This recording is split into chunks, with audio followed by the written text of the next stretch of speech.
दोस्तों, आज हम एक बहुत ही अफसोसनाक खबर ले आए हैं। सऊदी अरबिया में एक ऐसा बस एक्सीडेंट हुआ जिसमें 45 उम्रा ज़ायरीन ने अपनी जान गंवा दी और सिर्फ एक ही शख्स जिंदा बच गया। आइए तमाम वाक़या को डिटेल में समझते हैं। यह हादसा सऊदी अरबिया के मदीना के करीब हुआ। रात के लगभग 1:30 बजे एक बस जो मक्का से मदीना जा रही थी, एक डीजल टैंकर से टकरा गई। टकराहट इतनी शदीद थी कि बस में फ़ौरन आग लग गई और अंदर मौजूद 46 मुसाफिर फंस कर रह गए। इस बस में टोटल 46 उम्रा ज़ायरीन थे। उनमें से ज़्यादातर इंडिया के हैदराबाद और तेलंगाना से आए थे।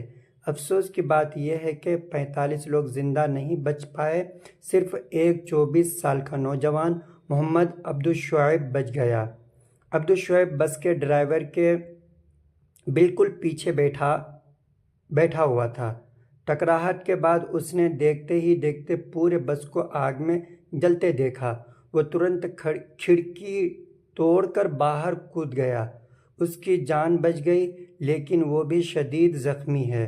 अभी उसका इलाज सऊदी अरबिया के हॉस्पिटल में चल रहा है। इस हादसे ने एक पूरे ख़ानदान को तबाह कर दिया। एक ही फैमिली के 18 लोग, 3 नस्लें इस एक्सीडेंट में मर गए। बुजुर्ग, जवान और बच्चे कोई भी न बच पाए। पूरा ख़ानदान ख़त्म हो गया। यह सोचकर दिल कांप उठता है। इंडियन कॉन्सुलेट जिद्दा ने तुरंत इमरजेंसी हेल्पलाइन शुरू की। फैमिलीज़ के लिए 24 घंटे का कंट्रोल रूम बना दिया गया है। तेलंगाना की गवर्नमेंट भी सऊदी अथॉरिटीज़ से लगातार कांटेक्ट में है। पीएम मोदी और फॉरेन मिनिस्टर जयशंकर ने भी गहरा दुख का इजहार किया। दोस्तों, यह हादसा हमें याद दिलाता है कि ज़िंदगी बहुत नाजुक है।